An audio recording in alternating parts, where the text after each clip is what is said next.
Terima kasih sudah setia selalu menonton di channel ini, tak lupa saya doakan kalian dan sekeluarga sehat selalu. By the way, support Mimin dengan like, komen dan subscribe. Bab 331. Penunjukan 10 tahun mungkin awalnya ditetapkan untuk Lorraine, tetapi seiring berjalannya waktu, secara bertahap dipromosikan sebagai pertempuran untuk menjadi yang nomor satu di antara generasi muda Summerland. Sekarang pertempuran antara dua keluarga bangsawan. Keluarga Warner adalah salah satu dari 4 keluarga bangsawan teratas di ibu kota. Keluarga Zimmerman, yang pernah menjadi salah satu keluarga bangsawan papan atas di ibu kota, sekarang menjadi salah satu dari 4 keluarga besar di Springfield. Ketika ayah Clinton, Walker Zimmerman, mengambil alih sebagai Menteri Kabinet Springfield lebih dari 1 dekade lalu, keluarga Zimmerman pindah dari Capital City dan pergi ke Springfield. Karena latar belakang keluarga Zimmerman yang mendalam, mereka telah membangun pijakan yang kuat di Springfield dalam waktu singkat, dan bersama dengan 3 keluarga besar lokal lainnya di Springfield, dikenal sebagai 4 keluarga besar Springfield. Masalah ini bukan lagi pertempuran kebenaran yang sederhana. Itu adalah tabrakan dua keluarga papan atas. Karena itu, Stan tidak sanggup untuk kalah. Jika dia kalah, keluarga Warner akan dipermalukan dan dia akan dipaksa untuk hidup dalam bayang-bayang Clinton selamanya. Baiklah, itu saja untuk hari ini. Jika tidak ada yang lain, kalian bisa pergi. Hank, kamu tetap di sini, Stan berdiri dan berkata. Beberapa petarung hebat saling memandang saat mereka meninggalkan ruang pribadi langit. Sementara itu, Hank tetap di dalam. David tidak menghadiri kelas hari ini dan Celia juga mengambil cuti. Dia akan menemani Celia di siang hari dan kembali ke hotel di malam hari. Ini terutama karena dia takut keluarga Chasez akan melakukan hal lain padanya. John dan istrinya juga tidak terkejut. Karena keduanya sudah melakukan semuanya bersama, mereka hanya akan membiarkan mereka terus melakukan apapun yang mereka inginkan. John bahkan langsung meminta David untuk tinggal bersama mereka, namun David menolak. Dia masih memiliki banyak rahasia yang dia tidak bisa biarkan orang lain tahu untuk saat ini. John dan istrinya juga sibuk dengan urusan mereka sendiri akhir-akhir ini. Pada dasarnya, mereka akan keluar di pagi hari dan kembali di malam hari. Maka, David segera menemani Celia ke hampir semua tempat indah di ibu kota. Seminggu berlalu dengan cepat. Yang membuat David tertekan adalah lonjakan poin-poin mewah yang diprediksinya tidak terjadi. Dia hanya mengalami peningkatan lebih dari 200 poin mewah dalam seminggu. Tubuhnya telah meningkat dari level 6 yang luar biasa menjadi level 8 yang luar biasa, dan dia merasa bahwa dia seharusnya dapat melakukan pertandingan persahabatan dengan Lucas sekarang. Saat David menunggu dengan cemas, hari lain segera berlalu. Poin mewah akhirnya mulai meningkat seperti orang gila. Dalam satu hari, Yayasan Internasional Liga Timur menandatangani puluhan miliar kontrak dengan pabrik baja serta berbagai bahan lainnya di banyak wilayah di seluruh negeri. Hal-hal yang kurang di daerah pegunungan yang miskin seperti makanan, pakaian, dan kebutuhan semuanya akan disediakan oleh yayasan. Namun, mereka tidak akan diberi uang. Ini adalah permintaan David. Dalam satu hari, poin mewah David meningkat lebih dari 200 poin, yang jika ditambahkan jumlah awal, menghasilkan total 300 poin mewah. David kembali ke hotel di malam hari dan memperbaiki tubuhnya ke tingkat yang luar biasa. Setelah tubuhnya mencapai level 9 yang luar biasa, itu benar-benar menunjukkan bahwa itu dapat ditingkatkan lagi. David mengklik lagi tanpa ragu-ragu. Tubuhnya ditingkatkan dari level 9 yang luar biasa ke level 10 yang luar biasa, dan kata maksimum akhirnya muncul setelahnya. Itu juga berarti bahwa sekarang tubuhnya telah mencapai keadaan batas yang luar biasa, yang seharusnya sesuai dengan alam puncak Dragon Ranker. Sekarang, dalam hal ranah saja, dia sebenarnya berada di level yang sama dengan Justin. Namun, bahkan jika dia setara dalam hal ranah, pengalaman bertarungnya masih jauh lebih rendah daripada Justin, jadi dia perlu terus meningkatkan kekuatan pikirannya. Masih ada 100 poin mewah yang tersisa, jadi dia meningkatkan kekuatan pikirannya dari level luar biasa I ke level luar biasa 2. Kepalanya tiba-tiba menjadi lebih dingin. Karena dia merasa sedikit hangat, David mandi dan berbaring di tempat tidur. Dalam 10 hari atau lebih, dia akan pergi ke luar negeri untuk bertemu Paul, dan 20 hari setelahnya, dia akan menyerang Dark Cape. Pertempuran ini akan menjadi pertempuran paling intens yang pernah dia temui sejauh ini. Tuan nomor 1 di peringkat naga, Justin the Tyrant. Saya harap Anda tidak akan mengecewakan saya. Bab 332. Setengah bulan berlalu dalam sekejap mata. Awalnya, David berencana pergi ke Chaosland dalam waktu sekitar 10 hari untuk bertemu dengan api merah, yang telah dibentuk Paul. Namun, karena poin mewahnya tidak cukup, dia dengan paksa menundanya selama beberapa hari. Selama periode itu, Paul juga berkali-kali mendesaknya untuk bergegas. Karena dukungan uang David yang tidak terbatas, Red Flame berkembang sangat cepat. Lagi pula, lebih dari 95% dari tentara bayaran yang kejam dan tanpa ampun itu hanya mengejar uang. Mereka akan pergi uang dan bunga itu. Semakin cepat api merah berkembang, semakin banyak orang yang mereka miliki dan semakin kuat mereka nantinya. Dengan kekuatan Paul yang berada di tengah-tengah peringkat harimau, dia sendiri tidak cukup untuk menekan tentara bayaran yang nakal ini. Jika bukan karena sejumlah besar uang di tangannya, David akan menggantikan Paul sejak lama. Namun, ketika kekuatan api merah berangsur-angsur tumbuh, Paul merasa bahwa sebagai kapten penjabat, dia tidak dapat bertahan lebih lama lagi. Sudah ada beberapa orang kuat yang mulai membentuk geng dengan maksud untuk menggantikannya dan menguasai Red Flame. Dapat dikatakan bahwa Paul menggunakan uang untuk menyatukan orang-orang ini di Red Flame. Tidak ada kekompakan di antara mereka sama sekali. Tekanan pada Paul semakin meningkat, dan dia hanya bisa berharap David dapat membawa seseorang untuk mengambil alih Red Flame sesegera mungkin. Orang-orang ini hanya akan tunduk pada yang kuat. Selama David membawa seseorang yang bisa menandingi kekuatan Tyrant, tentara bayaran ini pasti akan patuh dan tidak akan berani untuk tidak setuju.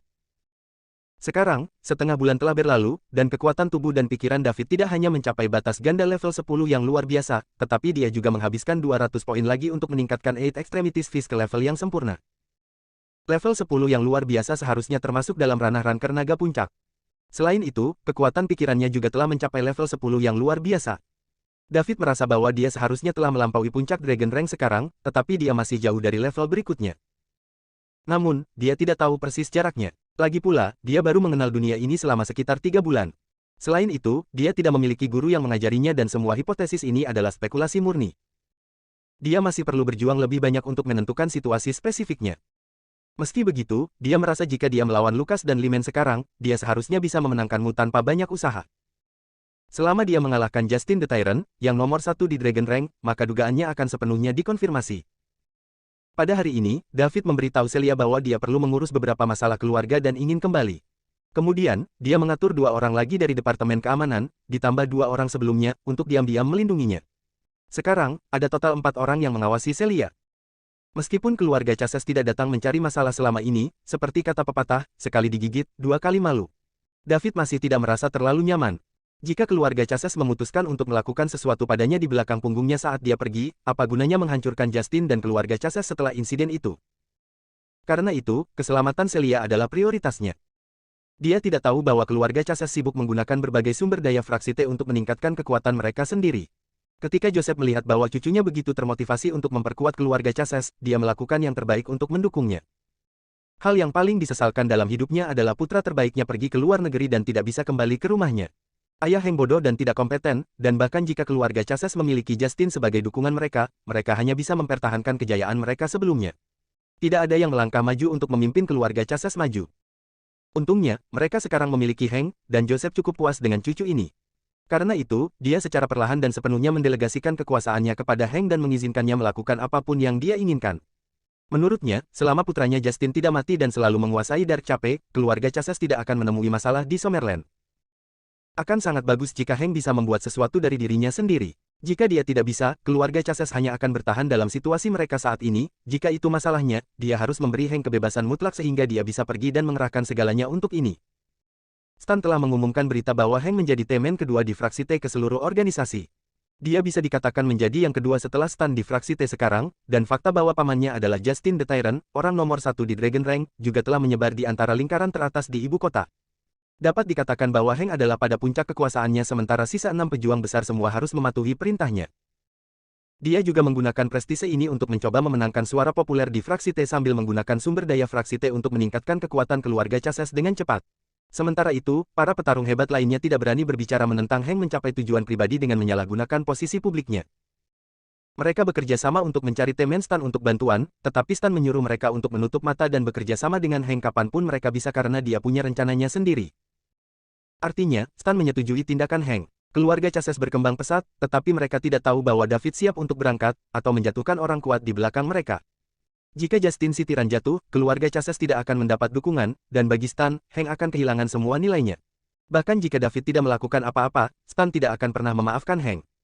Alasan mengapa Stan menahan perilaku Heng adalah karena Heng sangat berharga baginya. Jika Heng kehilangan nilainya, mengapa Stan terus menoleransi provokasinya? Sejak fraksi T didirikan, Heng adalah orang pertama yang berani menantang keagungan temen Stan. Setelah semuanya siap, David pertama-tama kembali ke Provinsi South River, mengenakan penyamaran, mendapatkan identitas palsu, dan terbang ke luar negeri. Kali ini, dia harus menyembunyikan identitasnya. Bahkan jika dia membunuh Justin dan menjatuhkan Dark Cape, dia tidak berniat mengungkapkan identitasnya untuk saat ini. Itu akan menjadi truf tersembunyinya dan dia akan membutuhkannya pada saat-saat kritis. Apalagi dia tidak ingin mengganggu keseimbangan antara kedua kerajaan. Jika keseimbangan yang ada terganggu dan kedua belah pihak berperang, hanya Tuhan yang tahu berapa banyak orang yang tidak bersalah akan terbunuh. Karena itu, dia tidak akan melakukannya. Ini kecuali kedua kekaisaran berperang terlebih dahulu, di mana dia bisa diam-diam memberikan pukulan fatal ke Falconia. Di luar negeri di Chaos Land. Ini adalah tempat yang terdiri dari banyak negara kecil dan kelompok tentara bayaran yang tak terhitung jumlahnya. Itu memiliki area yang luas dan sangat kaya akan berbagai sumber daya, yang menjadikannya surga bagi tentara bayaran dan pembunuh. Perang kecil untuk sumber daya terjadi hampir setiap hari. Kekuatan adalah segalanya di sini. Selama Anda memiliki kekuatan, Anda dapat dengan bebas menduduki wilayah dengan sumber daya yang kaya. Tentu saja, ini juga tempat paling berbahaya di dunia. Anda mungkin menempati sebidang tanah yang bagus hari ini, tetapi besok, itu mungkin dihancurkan oleh orang lain. Sumber daya yang baru saja Anda sita akan menjadi milik orang lain. Beginilah cara Chaos Land mendapatkan reputasinya. Tentara bayaran api merah Paul menghuni sudut kecil Chaos Lands. Dia tidak memilih untuk menempati tempat dengan sumber daya yang berlimpah, tetapi sebaliknya, dia memilih sudut tanah yang terkuras. Karena dia mendapat dukungan David, dia tidak kekurangan uang sama sekali. Tujuannya saat ini juga untuk merekrut orang. Bab 333. Wilayah yang direbut oleh Red Flame Mercenaries adalah sebuah bangunan terbengkalai yang telah dihancurkan oleh perang. Setelah pembersihan sederhana, puluhan tenda didirikan di sekeliling. Paul sedang duduk di kursi utama ruang tamu sementara Wayne dan Gordon berdiri di belakangnya. Selusin orang dengan berbagai pakaian duduk di bawahnya, yang semuanya memiliki ekspresi sinis di wajah mereka. Ada banyak kebisingan di ruang tamu dan semua orang terlibat dalam percakapan mereka sendiri. Mereka benar-benar mengabaikan kapten penjabat, Paul. Ada seorang pemuda berusia 30-an yang duduk di sebelah kanan Paul. Pada saat ini, dia menutup matanya dan tidak mengatakan apa-apa, tetapi tidak ada orang di sekitarnya yang berani mendekatinya. Paulus juga bermasalah. Hanya dalam waktu 20 hari, ribuan anggota yang direkrut oleh Red Flame telah dibagi menjadi lebih dari 10 tim kecil oleh orang-orang ini. Tidak ada yang bisa dia lakukan. Masing-masing pemimpin dari tim kecil ini lebih kuat darinya. Di Chaos Land, di mana kekuatan saja yang berkuasa, kekuatannya sebagai peringkat menengah Tiger benar-benar tidak cukup. Jika mereka tidak mendapatkan uang darinya, posisinya akan direbut sejak lama. Wakil Kapten Shaw, kapan Kapten akan tiba? Bukankah kita akan mencari kematian jika hanya kita yang menyerang Dark Cape? Tyrant bisa mengalahkan kita semua sendirian. Jika tidak, Anda dapat memberi kami sisa uang dan kami akan bubar di sini, kata salah satu pemimpin tim kecil. Ya, cepat dan berikan kami sisa uangnya sekaligus. Kalau begitu, kita bisa pergi. Semua orang datang ke sini untuk uang. Apakah Anda benar-benar berpikir ada orang yang mau menyerang Dark Cape? Apakah Anda pikir mereka putus asa untuk mati? Selain itu, ini waktunya untuk membayar kami hari ini, jadi cepatlah dan bayar kami. Pria yang duduk di sebelah kanan Paul tiba-tiba membuka matanya dan menatap pria yang baru saja berbicara. Pria itu merasakan hawa dingin di punggungnya setelah dia ditatap. Dia berkata, "Pembunuh, Anda memiliki dendam terhadap Tyrant, tetapi kami tidak. Jangan arahkan kemarahanmu padaku. Jika Anda ingin membalas dendam, cari dia sendiri." Petik 2. Killer menatapnya sebentar sebelum menutup matanya lagi. Nama asli Killer adalah Santiago Roland, dan dia adalah penduduk asli Summerland. Dia adalah pemimpin kelompok tentara bayaran kecil di Chaos Land, dan sangat kuat dan sangat terkenal di negara itu. Dia suka berlatih seni bela diri sejak dia masih kecil. Orang tuanya berada dalam bisnis penjualan kembali, beroperasi antara negara kecil dan Summerland. Mereka membeli sumber daya dari tempat-tempat ini dengan harga rendah dan mengirimkannya ke Summerland untuk dijual kembali. Oleh karena itu, keluarganya cukup kaya. Namun, lebih dari 10 tahun yang lalu, ketika orang tuanya mengangkut sumber daya ke luar negeri, mereka menjadi sasaran kelompok tentara bayaran. Pada akhirnya, sumber daya diambil dan orang tuanya juga diculik. Pada saat itu, dia baru saja menjadi dewasa. Meskipun dia telah membayar uang tebusan yang sangat besar sesuai permintaan pihak lain, pada akhirnya, orang tuanya masih tidak bisa kembali. Oleh karena itu, dia dengan tegas meninggalkan studinya, datang ke Chaos Land, dan memulai karirnya sebagai tentara bayaran. Karena dia menyukai seni bela diri sejak dia masih kecil, dia menjadi terkenal beberapa tahun kemudian. Tentu saja, hanya dia yang tahu siapa yang tahu berapa banyak krisis hidup dan mati yang dia hadapi dalam prosesnya. Pada saat ini, dia akhirnya mengetahui bahwa orang tuanya diculik oleh tentara bayaran yang haus darah, dan mereka telah membunuh orang tuanya setelah menerima uang tebusan. Selama bertahun-tahun, dia terus-menerus memikirkan balas dendam. Sayangnya, meskipun kekuatannya telah berkembang pesat, kekuatan tentara bayaran yang haus darah telah tumbuh lebih cepat. Ini terutama berlaku untuk Tyrant, yang sudah menjadi nomor 1 di peringkat naga. Diperkirakan dengan kekuatan kelas menengahnya, Killer tidak akan bertahan 10 ronde dalam pertarungan melawan Tyrant. Dia awalnya berpikir bahwa tidak ada harapan untuk membalas dendam dalam hidupnya, tetapi setengah bulan yang lalu, dia mendengar bahwa seseorang merekrut tentara bayaran untuk menyerang Dark Cape, jadi dia tidak ragu untuk bergabung dengan mereka bersama dengan kelompok tentara bayarannya sendiri. Namun, ketika dia bergabung, dia kecewa. Ini hanya grup yang terdiri dari kerumunan beraneka ragam. Mereka pasti mencari kematian jika mereka ingin menggunakan gerombolan orang ini untuk menyerang Dark Cape. Namun, dia masih menunggu kapten legendaris grup itu muncul. Jika kapten kelompok itu tidak sekuat dia, dia akan berbalik dan pergi. Meskipun dia ingin membalas dendam, dia tidak memiliki keinginan mati. Memang penting jika dia mati, tetapi dia juga bertanggung jawab atas orang-orangnya yang telah bersamanya selama bertahun-tahun, dan dia tidak dapat melibatkan mereka untuk mati bersamanya. Paul meminta Wayne untuk mengambilkan 2 koper besar. Ketika dia membukanya, mereka ternyata penuh dengan uang, setelah itu Paul mulai membagikan uang itu.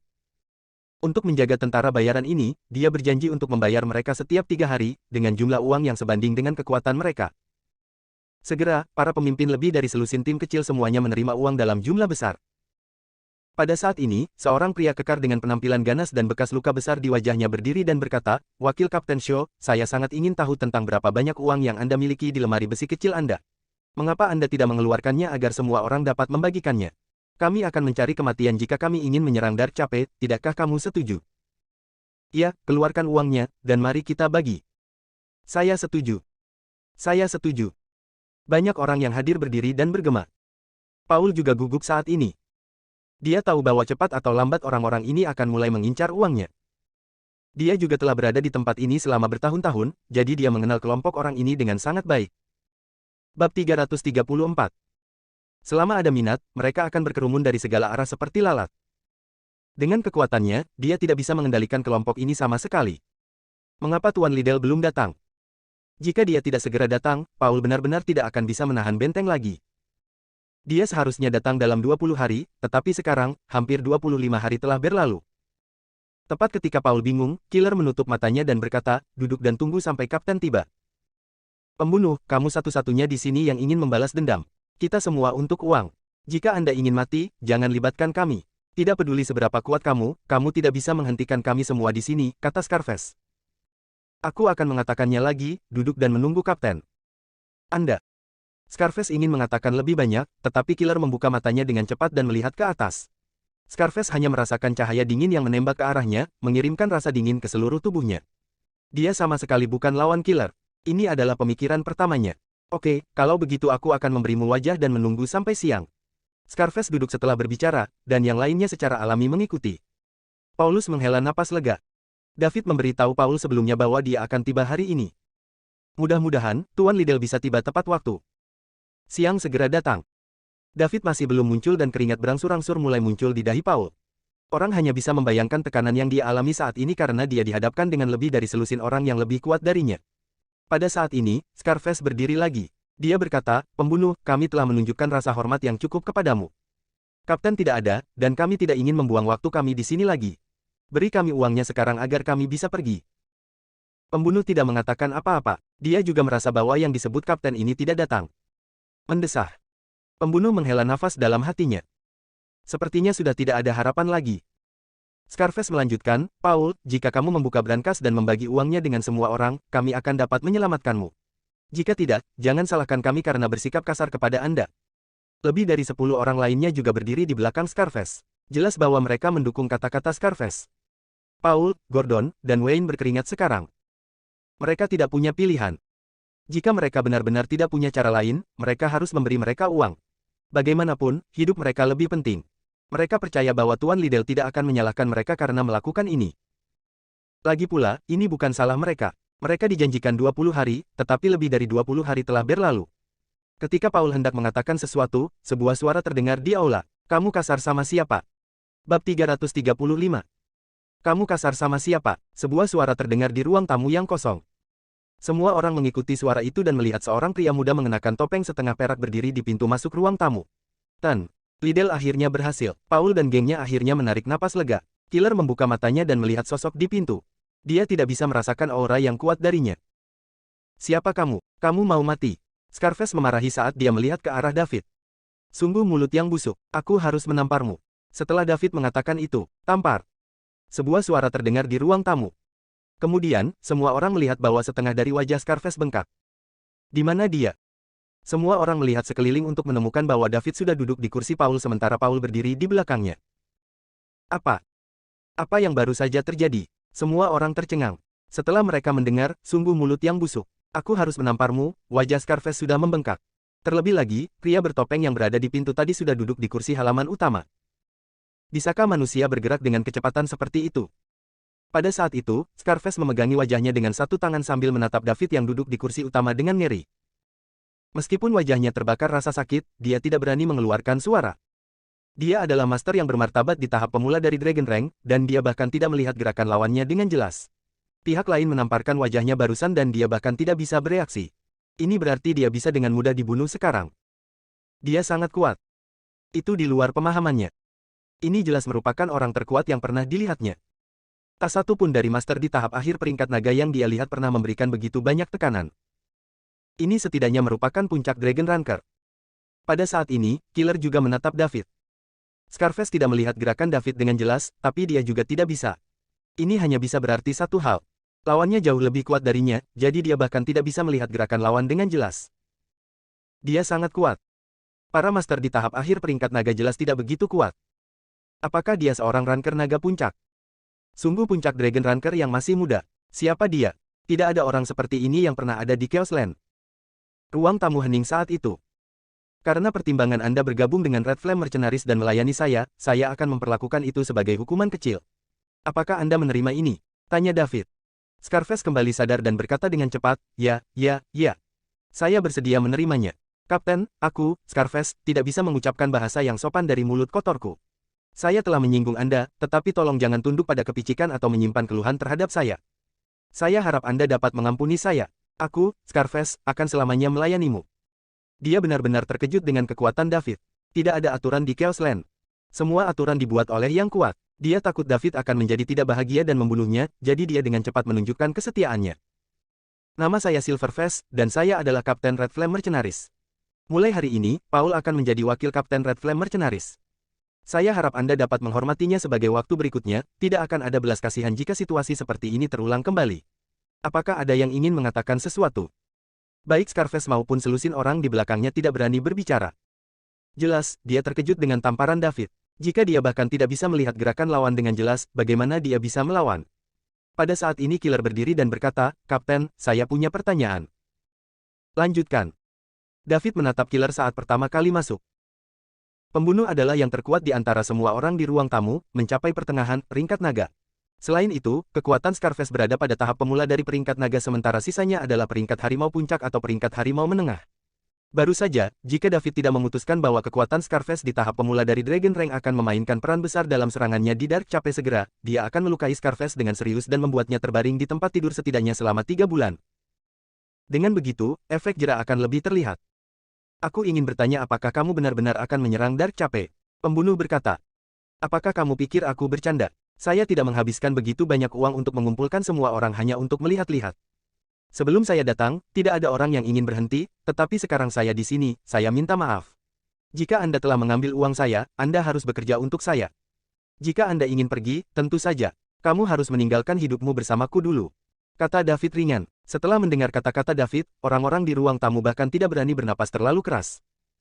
Mereka semua ada di sini untuk uang dan tidak ada yang mengira mereka benar-benar perlu menyerang Dark Cape. Jika mereka benar-benar melakukannya, 90% dari mereka pasti ingin berhenti. Namun, dilihat dari nada suara sang kapten, mereka tidak hanya benar-benar akan menyerang Dark Cape, tetapi kapten juga telah memblokir jalan keluar mereka. Pembunuh adalah satu-satunya yang bersemangat di ruangan itu. Kekuatan pemimpin setidaknya adalah puncak Dragon Ranker. Selama dia bisa menghentikan Tyrant, bukan tidak mungkin untuk menaklukkan Dark Cape. Tentu saja, lebih dari 1000 orang di Red Flame Mercenaries masih jauh dari cukup. Namun, dia setidaknya melihat harapan. Jika ada harapan, akan ada kekuatan tak terbatas. Selain itu, ini adalah satu-satunya sumber harapan yang muncul sejak dia mengetahui bahwa tentara bayaran yang haus darah membunuh orang tuanya. Tidak peduli apa, dia akan mencoba ini dengan kapten. Kalau tidak, dia tidak akan didamaikan selama sisa hidupnya. Namun, dia masih ingin mengingatkan kapten bahwa dengan kekuatan Red Flame saat ini, tidak akan ada harapan bahwa mereka bisa mengalahkan Dark Cape bahkan jika kapten bisa menghentikan Tyrant. Kapten, dengan segala hormat, tidak ada kemungkinan kita mengalahkan Dark Cape sekarang. Tentara bayaran yang haus darah telah didirikan selama hampir 20 tahun, dan sekarang, mereka telah menduduki tanah yang berharga di Dark Cape. Jumlah anggota telah mencapai puluhan ribu, dan mereka memiliki senjata yang luar biasa. Kami hanya memiliki lebih dari 1000 orang dan saat ini kami bukan tandingan mereka. Semua orang di ruang tamu mengangguk. Mereka berpikir bahwa yang terbaik adalah membujuk kapten untuk menyerang Dark Cape. Aku tahu, jadi kamu perlu mengerahkan pengaruhmu di minggu depan. Anda semua telah berada di Chaos Land selama bertahun-tahun dan Anda memiliki pemahaman yang baik tentang tempat ini. Saya ingin Anda keluar dan memenangkan beberapa orang kuat atau kelompok tentara bayaran lainnya. Uang bukanlah masalah, karena saya dapat memberi Anda sebanyak yang Anda inginkan. Jika mereka tidak menginginkan uang, Anda dapat memberitahu mereka bahwa semua orang akan menjadi terkenal di dunia bawah tanah global dengan mengalahkan Dark Cape. Juga, Tyrant pasti akan mati. Setelah David mengucapkan kalimat terakhir, aura batas gandanya tiba-tiba terpancar. Kecuali Paul dan geng yang berdiri di belakang David yang sengaja dibiarkan, semua orang di ruang tamu, termasuk dua Master Dragon Rank, merasa seolah-olah mereka telah jatuh ke dalam gua es. Bab 336. David, yang tubuhnya telah mencapai batas luar biasa, sudah setara dengan peringkat puncak naga. Selain kekuatan pikirannya juga berada pada batasnya, kekuatannya melampaui puncak peringkat naga, saat ini berada satu langkah di luarnya. Seseorang tidak boleh meremehkan langkah ini karena ini mewakili level lain, alam transisi yang melampaui peringkat naga tetapi setengah langkah lagi dari alam berikutnya. Ini juga merupakan impian banyak peringkat naga puncak. Ini karena begitu mereka mencapai keadaan ini, hanya masalah waktu sebelum mereka dapat menembus ke keadaan berikutnya. Dia melepaskan aura ini dengan seluruh kekuatannya. Seluruh bangunan dan ruang tamu mulai bergetar sedikit. Semua orang di ruang tamu yang menjadi sasaran kekuatan David merasa seperti mereka langsung membeku dalam balok es. Mereka tidak hanya merasa kedinginan, tetapi mereka juga bahkan tidak bisa menggerakkan jari-jari mereka. Ini adalah represi ganda dari tubuh dan pikiran. Pada saat ini, saat mereka menghadapi David, seolah-olah mereka sedang menghadapi musuh alami mereka di puncak rantai makanan sehingga mereka tidak dapat mengumpulkan perlawanan sama sekali. Di dunia seni bela diri, bahkan jika kekuatan seseorang jauh lebih besar dari lawan mereka, ini tidak akan pernah terjadi. Ini adalah efek dari kekuatan pikiran David.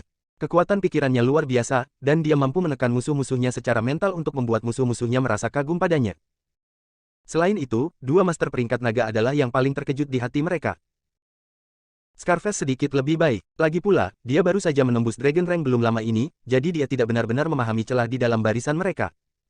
Dia merasakan bahwa David kuat sekarang, dan sekarang, dia hanya merasa bahwa David bahkan lebih kuat. Pembunuh itu berbeda. Dia sudah menjadi ahli peringkat naga menengah, dan dia telah melihat lebih dari satu orang yang berada di peringkat naga akhir. Kekuatan yang ditunjukkan David saat ini berada di luar imajinasinya. Tekanan dari puncak Dragon Ranker jauh lebih sedikit dari itu, mungkinkah Kapten telah mengambil langkah itu? Killer melebarkan matanya untuk melihat David, yang duduk di kursi utama dengan santai. Jika itu benar, memusnahkan tentara bayaran yang haus darah tidak akan sesulit yang dia bayangkan. Pada saat ini, dia bersemangat. Sudah berapa tahun? Dia telah berada di tanah kekacauan begitu lama dan dia telah mengalami hidup dan mati berkali-kali, tetapi dia tidak mau pulang. Bahkan ketika kakeknya meninggal, dia tidak kembali. Itu semua karena dia menunggu kesempatan ini. Sekarang, akhirnya di sini, dia akhirnya bisa membalaskan dendam orang tuanya. Aura yang berat dengan cepat menghilang. Bagaimana menurutmu? David bertanya dengan nada datar saat dia berhenti menekan mereka dan mengetuk meja dengan ringan dengan satu tangan. Meskipun dia menanyakannya seperti ini adalah negosiasi, kedengarannya tak terbantahkan ketika itu jatuh ke telinga semua orang, sehingga tidak ada yang berani berbicara menentangnya. Karena tidak ada keberatan, maka semua orang berpisah dan pergi dengan caramu sendiri. Setelah seminggu, kita akan berkumpul di sini. Saya harap tidak ada dari Anda di sini yang hilang. Kalau tidak, tidak akan ada tempat yang bisa Anda sembunyikan di dunia besar ini. Jangan khawatir, Kapten, saya pasti akan menyelesaikan tugas dan membuat lebih banyak orang bergabung dengan Red Flame. Scarface segera menyatakan kesetiaannya. Ya.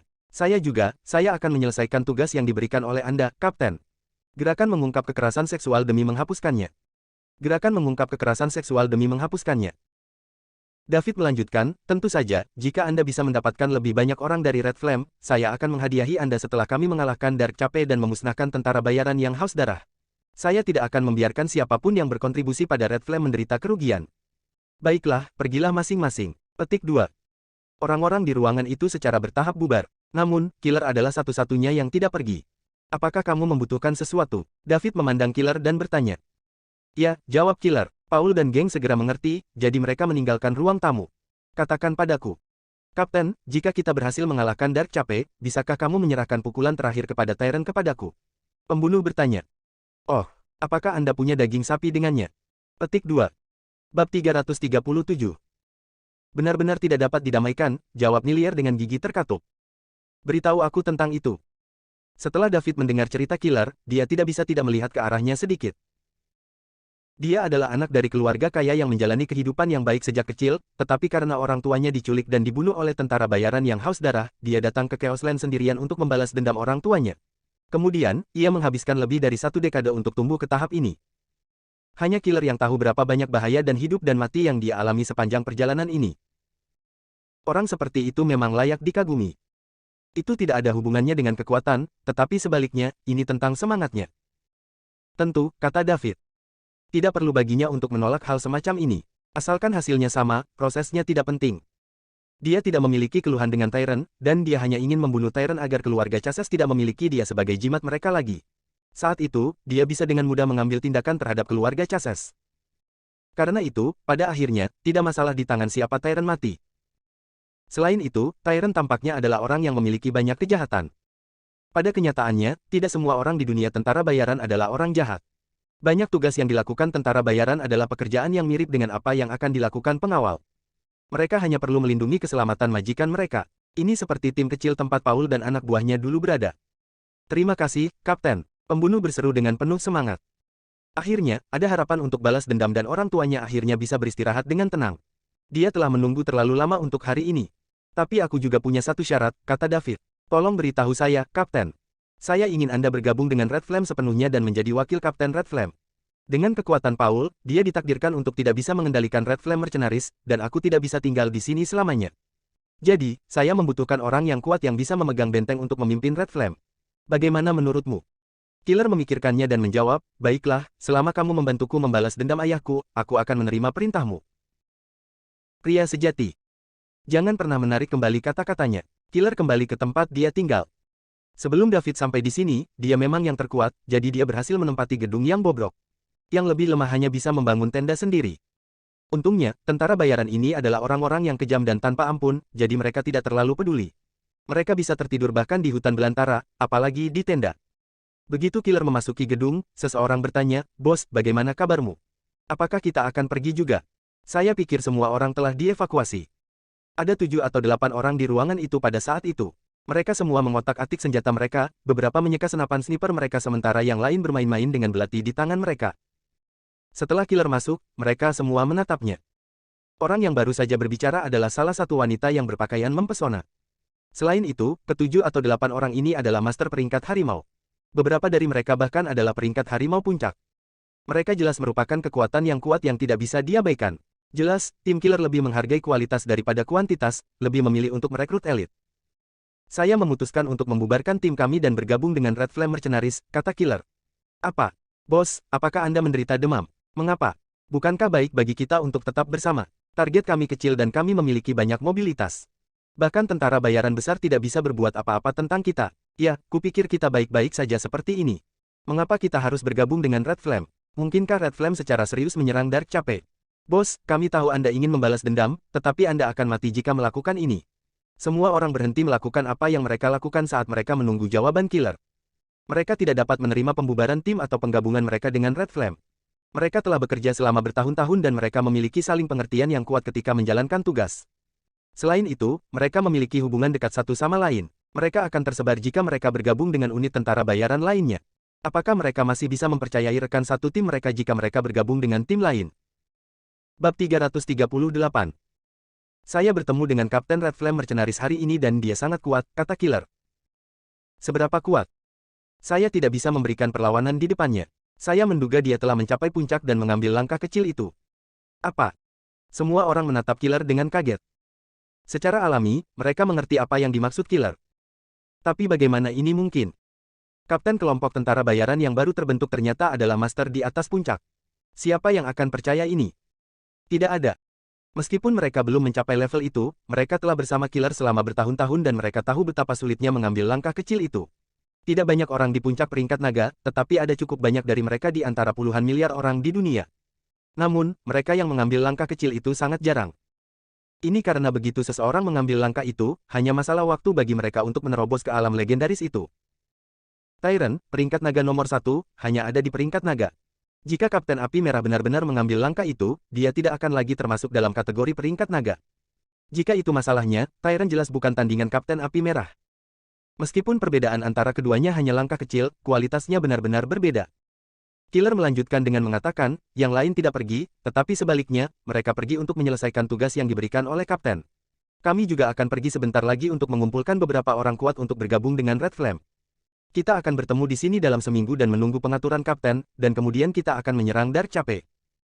Bos, apakah kamu sudah memutuskan? Anda harus mengerti bahwa begitu kita bergabung dengan Red Flame, mereka tidak akan membiarkan kita membentuk tim sendiri. Mereka akan memisahkan kita semua. Kami telah membentuk saling pengertian yang hebat dan saya tidak ingin berada dalam tim dengan orang lain.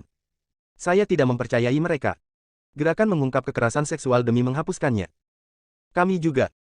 Sisanya menimpali.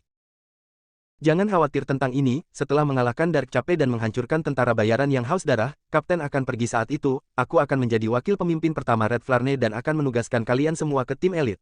Setelah kita mengalahkan Dark Cape, kita akan bisa menetap dan kita tidak perlu menjalani kehidupan tunawisma dan sengsara seperti ini lagi. Setelah mendengar kata-kata killer, mereka semua sedikit tergerak, jika pemimpin mereka bisa menjadi wakil kapten pertama Red Flame, bergabung dengan Red Flame bukan lagi proposisi yang tidak dapat diterima. Ditambah lagi, dengan kekayaan dan kemewahan yang ditunjukkan oleh Api Merah, mereka akan menikmati kehidupan yang jauh lebih baik di masa depan. Bos, apakah Anda yakin Kapten tidak berbohong kepada Anda? Akankah mereka benar-benar menyerahkan Api Merah kepadamu setelah menghabiskan begitu banyak upaya untuk membentuk tentara bayaran Api Merah dan mengambil alih Dark Cape? Terlebih lagi, dia bahkan berniat membiarkanmu menjadi wakil kapten pertama. Apa tujuan dia melakukan ini? Saya tidak tahu tujuan Kapten. Mungkin dia memiliki kebencian yang sama terhadap tentara bayaran yang haus darah sepertiku, atau mungkin dia ingin mengambil Dark Cape ke tangannya sendiri, tapi aku yakin dia tidak akan berbohong padaku. Selain itu, orang kuat pada level ini bahkan tidak akan repot-repot berbohong padaku, kata killer dengan serius. Beberapa orang saling memandang dan mengangguk. Salah satu dari mereka berdiri dan berkata, "Oke, karena Anda berkata begitu, bos, maka kami setuju untuk bergabung dengan Red Flame, tetapi tim kami tidak dapat dipisahkan, jika tidak, kami tidak akan dapat mempercayai rekan satu tim kami ketika kami sedang menjalankan misi. Tenang saja, kalian tidak akan berpisah. Jika serangan di Dark Cape kali ini berhasil, mungkin ini akan menjadi misi terakhir kita, setelah itu semua orang bisa hidup dengan damai. Dark Cape adalah tanah berharga yang diberkati oleh surga, dan Anda tidak akan kehabisan uang jika Anda berada di sana." Tentara bayaran yang haus darah menduduki Dark Cape selama hampir 10 tahun dan mereka tidak pernah melakukan satu misi pun, kata killer. Dia dan orang-orang ini adalah saudara dalam hidup dan mati. Meskipun killer berada di alam yang jauh lebih tinggi dari mereka, dia tidak pernah mengudara, dan dia tidak pernah mengambil tindakan sewenang-wenang. Dia akan selalu berdiskusi dengan semua orang tidak peduli apa yang terjadi. Itulah mengapa begitu banyak orang kuat yang mau mengikutinya. Seorang ranker harimau puncak memiliki kekuatan yang cukup untuk menjadi kapten dan memimpin kelompok tentara bayaran kecil mereka sendiri untuk menerima misi.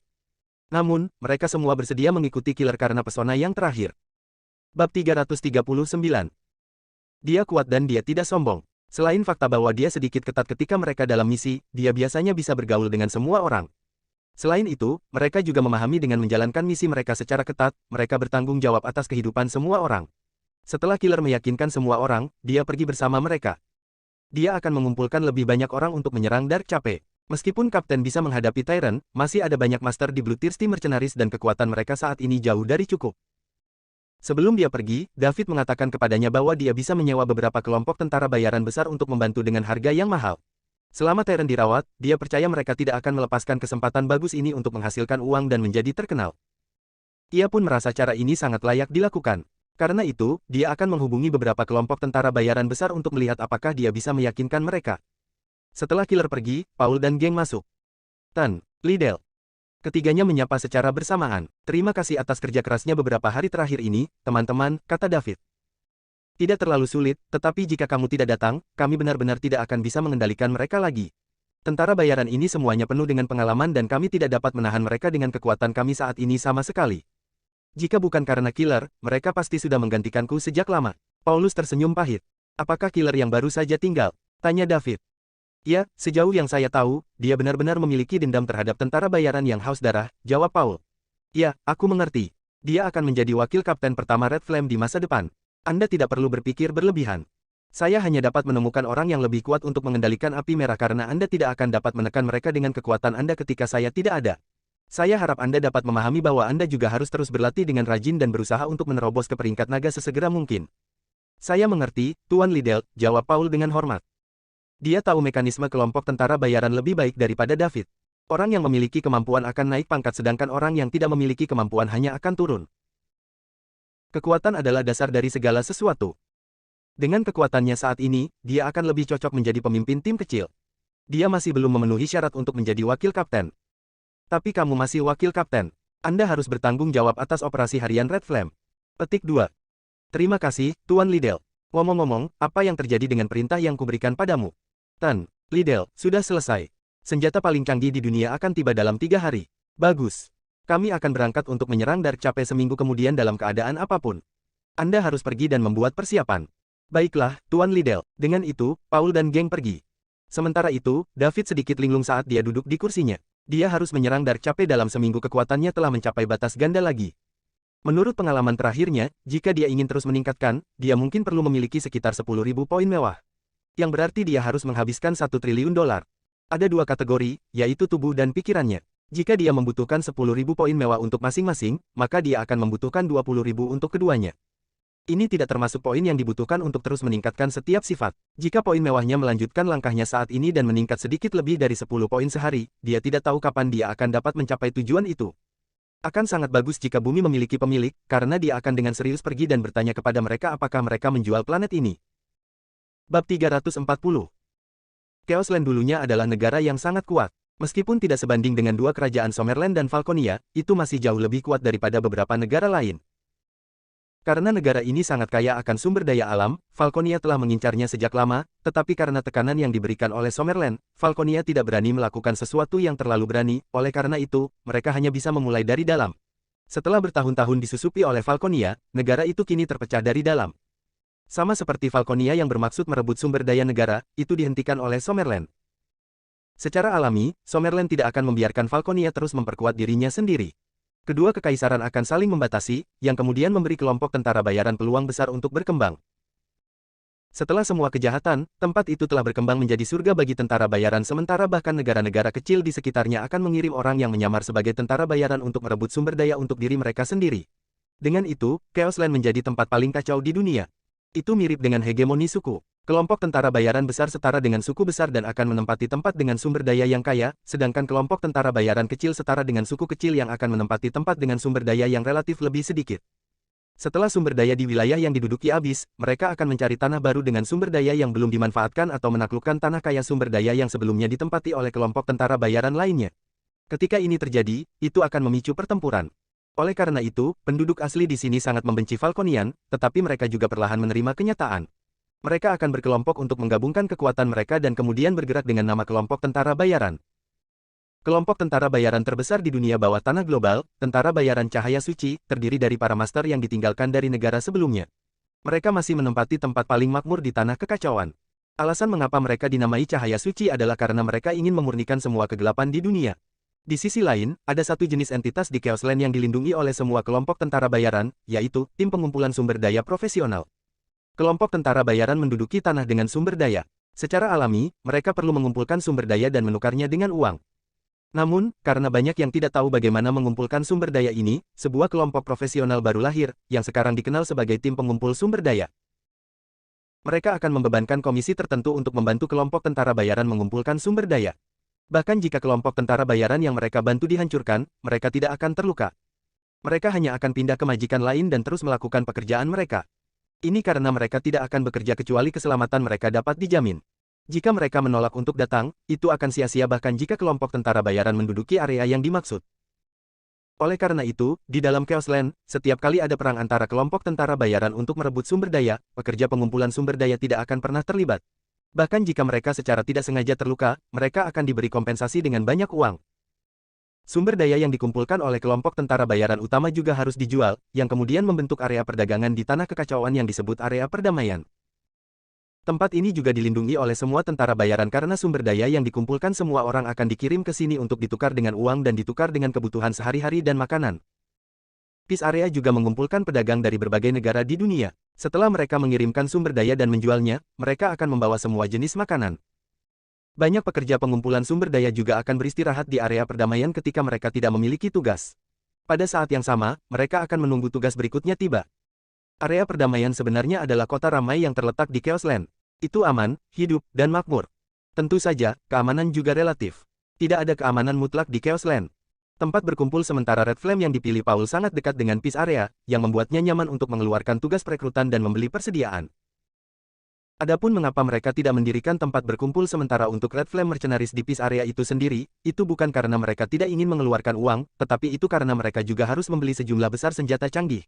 Sayangnya, senjata tidak diizinkan di area perdamaian.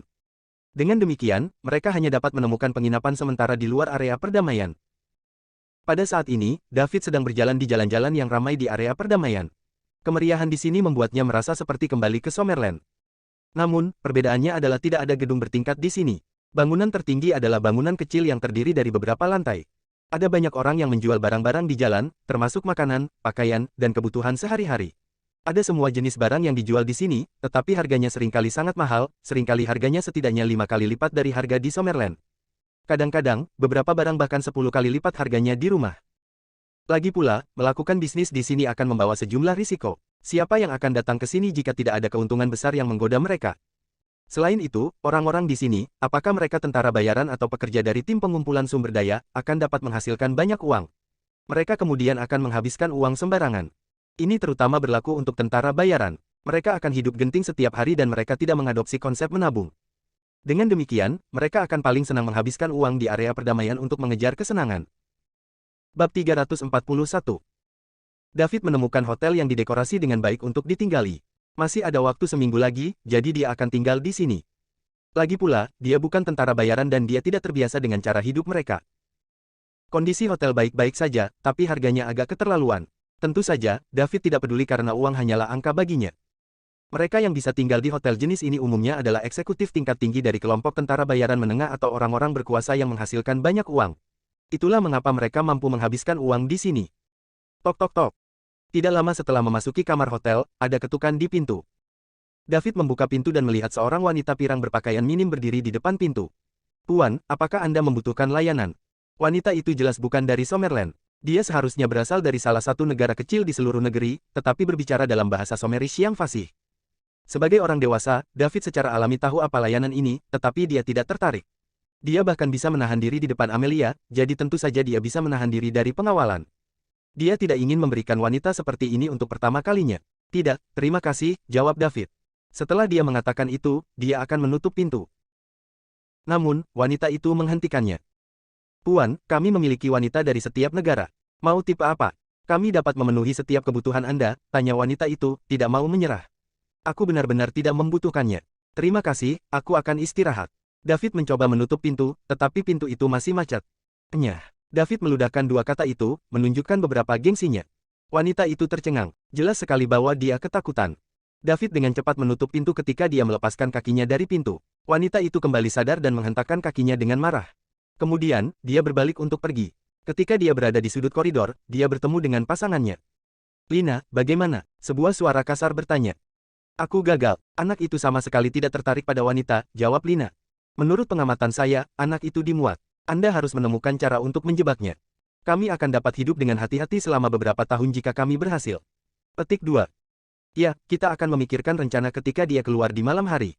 Jelas, layanan gratis yang ditawarkan Lina kepada David sesederhana kelihatannya.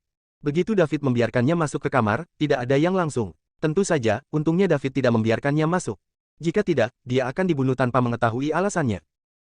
Meskipun ada aturan di area perdamaian, aturan itu ditetapkan oleh yang kuat. Ditambah lagi, dengan kekuatan David, dia sudah berada pada tahap di mana dia memiliki kekuatan untuk mengubah aturan. Bab 342.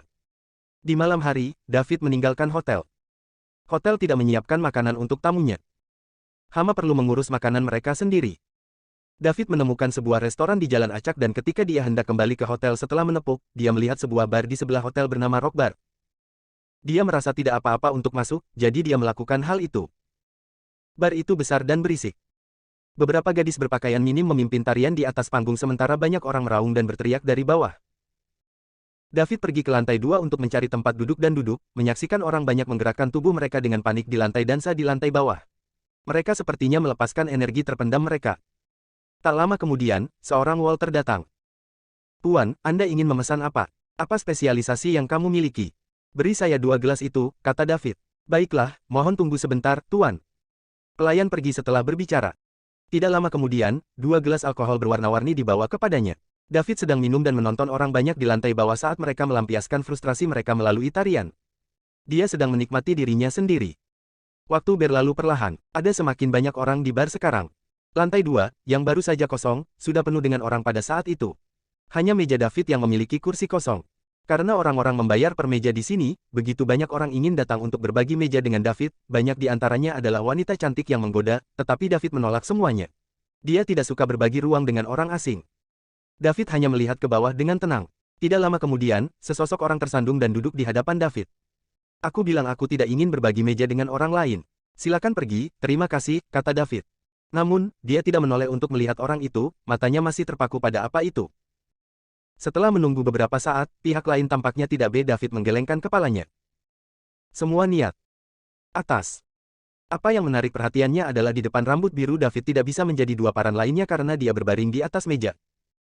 Tepat ketika David hendak berbicara dan memanggil pihak lain ke kota, suara yang dalam dan bergema datang dari bawah. Para tentara bayaran air hitam sedang bertugas, plane bekerja sama. Jangan lari-lari, kalau tidak jangan salahkan kami karena tidak sopan. Kami di sini hanya untuk menangkap seseorang. Bar yang awalnya berisik tiba-tiba menjadi sunyi. Blackwater Mercenaries adalah kelompok tentara bayaran skala besar yang terletak di dekatnya. Mereka memiliki ribuan anggota dan sangat kuat. Orang biasa tidak akan mampu memprovokasi mereka. Ratusan orang segera berdatangan dan mulai mencari orang-orang di lantai dansa satu persatu. Beberapa dari mereka langsung menuju lantai 2. Orang yang datang melihat orang yang berbaring di hadapan David secara sekilas. Rambut birunya sangat mencolok dan tentara bayaran segera berteriak, "Kapten, di sini." Seorang pria yang tampak garang membawa lebih dari selusin orang ke lantai 2. Dia adalah Blackwater, Kapten Blackwater Mercenaries. Setelah melihat wanita yang berbaring di hadapan David, Blackwater mengulurkan tangannya untuk menjambak rambut birunya dan menariknya. Wanita itu kemudian ditarik ke tanah, berbaring telentang. Namun, wanita itu tidak bangun setelah dia ditangkap dengan kekuatan yang begitu besar sebelum dilempar ke tanah. Dia seharusnya dibius oleh sesuatu, membuatnya jatuh pingsan. Sial, ini jalan kotor ini. Dia bahkan ingin membunuhku, tapi untungnya, aku sudah siap, umpat Blackwater setelah melihat wajah wanita itu. Kemudian dia berkata, seseorang, bawa dia pergi. Saya akan memutuskan bagaimana saya akan menyiksanya setelah dia bangun. Ketika saya puas dengannya, Anda semua akan mendapat giliran juga. Terima kasih, Kapten. Haha, cewek ini memiliki kulit yang lembut dan kenyal. Saya yakin dia memiliki kualitas terbaik. Bab 343. Sontak, beberapa orang maju ke depan untuk mengambil anal wanita yang tidak direncanakan David untuk terlibat dalam kekacauan ini. Itu adalah Doc Watdow, Staton di Chaosland. Jadi siapa yang bisa yakin bahwa wanita yang terbaring di tanah adalah Pain Kayu? Namun, ketika sekelompok orang ini hendak pergi, Bingwater tiba-tiba menoleh ke arah David. Ketika dia melihat bahwa David tidak hanya duduk di lantai VIP tetapi juga mengenakan alkohol terbaik dan mengenakan pakaian mewah, dia bertanya, "Apakah Anda komplotannya?" David tidak repot-repot berbicara dengannya. Melihat bahwa David tidak menjawabnya, dia berkata lagi, bahwa dia juga. Kamu sangat berani karena mencoba membunuhku. Apakah kamu begitu putus asa untuk mati? Tamu-tamu lain di lantai 2 memandang David seolah-olah mereka merasa kasihan padanya. Mereka melihat David duduk di sana ketika mereka datang dan barusan dan memperhatikan bagaimana wanita itu berlari langsung untuk duduk di seberangnya. Selain David meminta pihak lain untuk pergi, tidak ada komunikasi lebih lanjut di antara mereka. Mereka jelas tidak bekerja sama, dan jelas bahwa Kapten Tentara Bayaran Air Hitam melihat bahwa David terlihat kaya dan ingin memerasnya. Situasi ini tidak jarang terjadi di area perdamaian, dan biasanya akan diselesaikan dengan sejumlah uang. Namun, dengan ketenaran Blackwater Mercenaries, David mungkin tidak bisa keluar dari ini hanya dengan menghabiskan sejumlah uang. Mereka meramalkan bahwa David harus bangkrut sendiri jika dia ingin menyelamatkan dirinya sendiri. Pada saat ini, seseorang dari Blackwater Mercenaries berjalan ke arah David dan hendak membawanya pergi, tetapi sebelum tangannya menyentuh David, tubuhnya terbang menjauh. Bang! Ah! Suara keras diikuti oleh teriakan. Pria yang baru saja mencoba mengambil tindakan terbang kembali dan menabrak dinding di lantai 2. Saat ini, dia sudah pingsan. Semua orang di lantai 2 memandang David dengan heran. Dia tampak rapuh dan lemah, tetapi dia adalah seorang master. Namun, mereka tidak berpikir bahwa ada sesuatu yang istimewa tentang ini. Ada terlalu banyak master di Chaosland dan itu normal untuk sesekali bertemu dengan satu atau dua yang tersembunyi. Hanya saja David telah benar-benar menyinggung Blackwater Mercenaries dan dia mungkin tidak bisa keluar dari ini lagi bahkan dengan uang. Blackwater datang, menyipitkan matanya ke arah David, dan menyeringai sinis. Saya hanya akan mengumpulkan uang, tetapi sekarang, saya tidak hanya menginginkan uang, tetapi saya juga menginginkan hidup Anda. Dia hendak menunjukkan niat membunuhnya, tetapi David sudah bergerak. Sebelum semua orang, termasuk Blackwater, dapat bereaksi, David telah mencengkram lehernya dengan satu tangan, mendorongnya ke dinding, dan mengangkatnya dengan punggung menempel ke dinding. Sekarang, kakinya menggantung di tanah. Kau akan membunuhku. Suara David terdengar seperti sesuatu yang berasal dari neraka yang paling dalam. Semua orang merasa kedinginan di sekujur tubuh mereka ketika itu berdering di telinga mereka. Blackwater menatap David dengan ngeri dan membuka mulutnya untuk mengatakan sesuatu, tetapi karena David mencengkram lehernya, dia tidak bisa berbicara sama sekali. Dia tidak bisa mengerti bagaimana seseorang yang bahkan tidak terlihat kuat bisa menjadi begitu kuat. David membuatnya tidak berdaya untuk melawan. Dia ingin berbicara sehingga dia bisa memohon belas kasihan. Namun, pihak lain meraih lehernya dan tidak memberinya kesempatan sama sekali. Setiap orang yang ingin membunuhku hanya memiliki satu tempat untuk dituju, dan itu adalah neraka. Setelah David mengatakan itu, dia mengerahkan kekuatan di tangannya. Retakan. David membentak leher Blackwater di bawah tatapan ketakutan semua orang di lantai 2. David melepaskan tangannya dan berjalan kembali ke tempatnya semula. Kemudian, mayat Blackwater meluncur ke lantai. Apa? Semua orang tidak percaya. Kapten tentara bayaran air hitam yang juga ahli peringkat naga menengah sudah mati begitu saja. Semua orang di Blackwater Mercenaries saling memandang. Mereka menggigil ketakutan, dan saat ini, mereka tidak berpikir tentang bagaimana membalas Blackwater, tetapi sebaliknya, mereka berpikir tentang bagaimana menenangkan orang ini sehingga dia tidak akan melampiaskan kemarahannya pada mereka. Jika itu terjadi, tidak ada dari mereka yang bisa lolos. Kapten mereka, yang merupakan ranker naga menengah, bahkan tidak bisa bertahan satu putaran oleh tangan pihak lain, jadi seberapa kuat orang ini. Jika dia ingin membunuh mereka, itu akan semudah memotong sayuran. Bab 344. Di sebuah ruangan terpencil di bar, semua yang terjadi pada aliran kemenangan. Di layar lebar sosok yang malas dan mempesona sedang berbaring di sofa dengan segelas WBB merah sedang menonton video pengawasan. Dia adalah Tulip, pemilik rock bar. Seorang wanita yang bisa membuka bar di Chaosland tidak akan menjadi seseorang yang disingkirkan. Ketika dia melihat bahwa Blackwater akan membawa David pergi, dia siap untuk dipada seseorang untuk menghentikan mereka. Siapa yang berani datang ke barnya untuk menghabiskan uang setelah Blackwater melakukan tawaf seperti ini di barnya? Bukankah dia akan memotong kekayaannya dan merusak reputasinya? Meskipun bar ini kecil dan aspek lain dari tempat ini mungkin rata-rata di Chaosland, itu adalah uang tunai. Itu bisa menghasilkan banyak uang setiap hari, keselamatan adalah aspek terpenting di bar yang terletak di tempat seperti itu. Jika masa inap para tamu tidak dapat dijamin setelah mereka masuk, siapa yang berani datang untuk menghabiskan uang di masa depan? Oleh karena itu, dia tidak bisa membiarkan Blackwater melanggar aturan barnya. Meskipun Blackwater telah memberitahunya sebelumnya, dia tidak akan peduli jika dia ingin menangkap dan membunuh musuhnya. Namun, dia seharusnya tidak berpikir untuk menangkap tamunya. Adapun apakah mereka kaki tangan, orang-orang di peringkat pembunuh selalu bekerja sendiri, apalagi Blue Enchantress, yang berada di peringkat ke-9. Blue Enchantress tiba-tiba naik dari posisi 30 ke posisi lain setengah tahun yang lalu.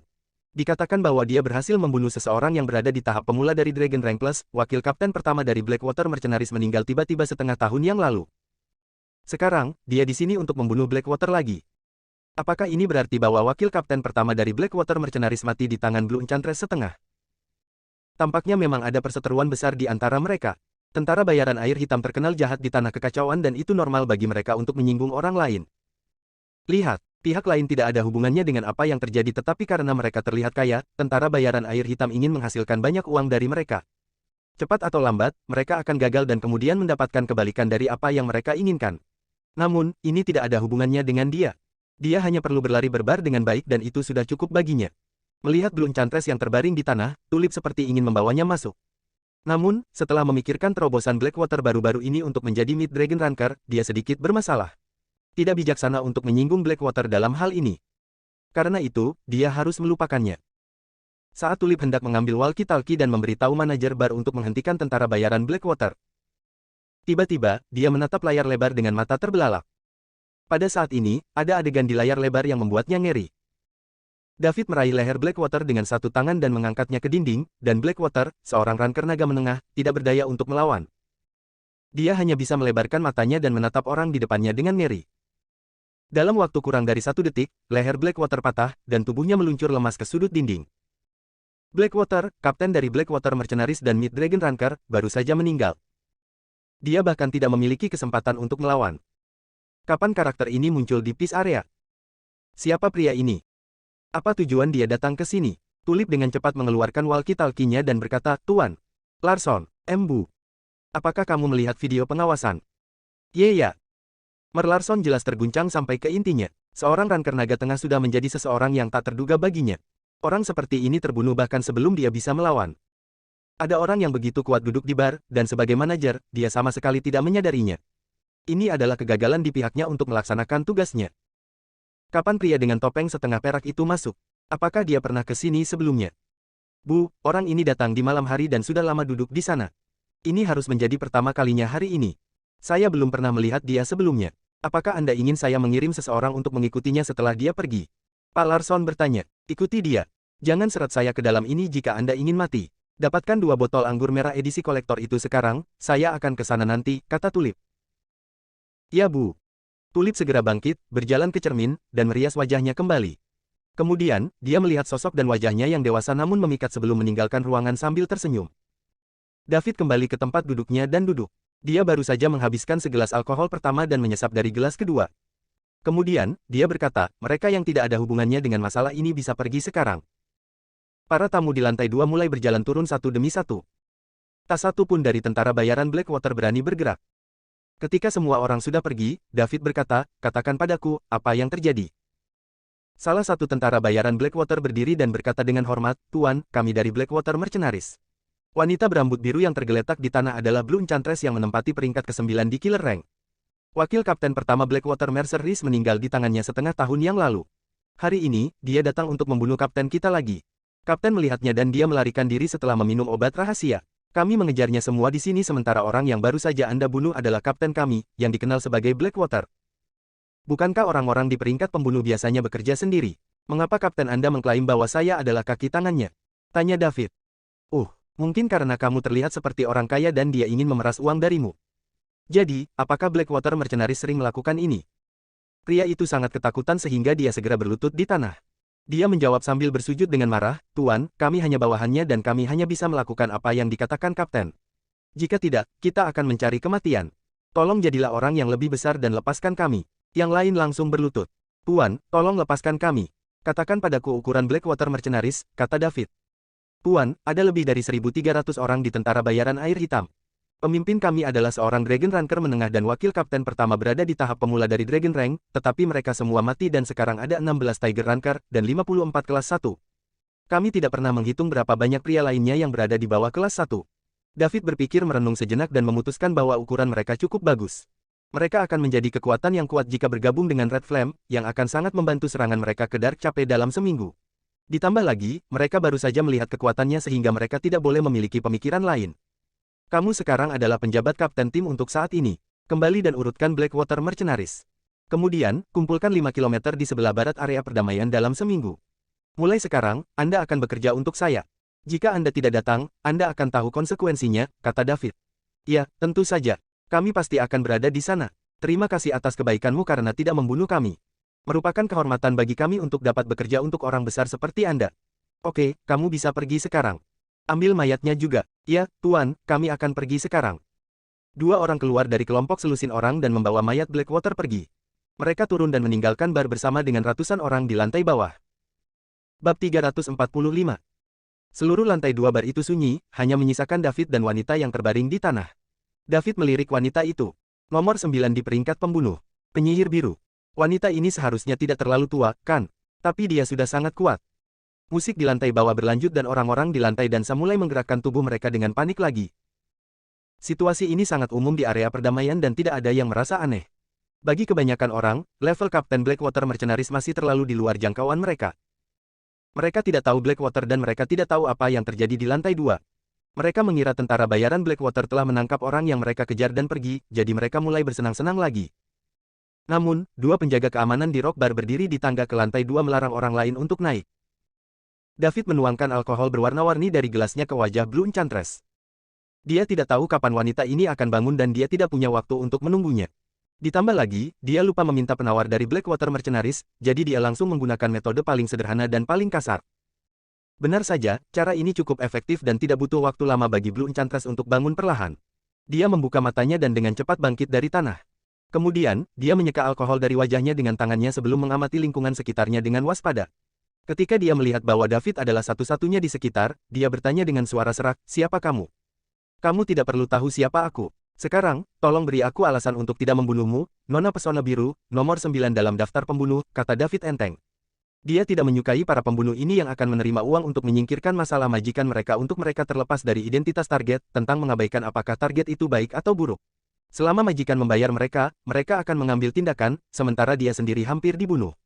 Jika dia tidak cukup kuat, dia pasti sudah terbunuh. Karena itu, dia tidak akan berbelas kasih ketika bertemu dengan pembunuh semacam ini yang tidak bisa membedakan antara yang baik dan yang jahat. Jika dia yakin bahwa orang di depannya juga seperti itu, dia tidak akan ragu untuk membunuhnya untuk mencegahnya membunuh orang lain di masa depan. Ketika dia mendengar dia memanggil namanya, Blue Enchantress tahu bahwa dia telah mengenalinya dan dengan cepat mengambil posisi bertahan. Kemudian, belati muncul di tangannya, "Siapa kamu? Sepertinya aku tidak mengenalmu, kan?" Kenapa kamu ingin membunuhku? Pesona biru bertanya. Oh, betapa konyolnya. Anda seorang pembunuh, apakah Anda pikir Anda belum membunuh cukup banyak orang yang tidak Anda kenal?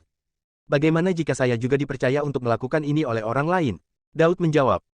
Apakah Blackwater mengirimmu? Di mana dia? Blue Enchantress bertanya dengan marah. Bagaimana jika saya mengatakan saya dikirim oleh orang-orang tak bersalah yang Anda bunuh sebelumnya? Polos, tak satu pun dari orang yang saya bunuh tidak bersalah. Mereka semua sampah yang menghancurkan rumahku. Sayangnya, saya masih tidak bisa membunuh mereka semua untuk membalaskan dendam keluarga saya, penyihir biru sal emosional. Ketika David mendengar apa yang dikatakan Blue Enchantress, dia bertanya dengan kaget, bukankah kamu seorang pembunuh?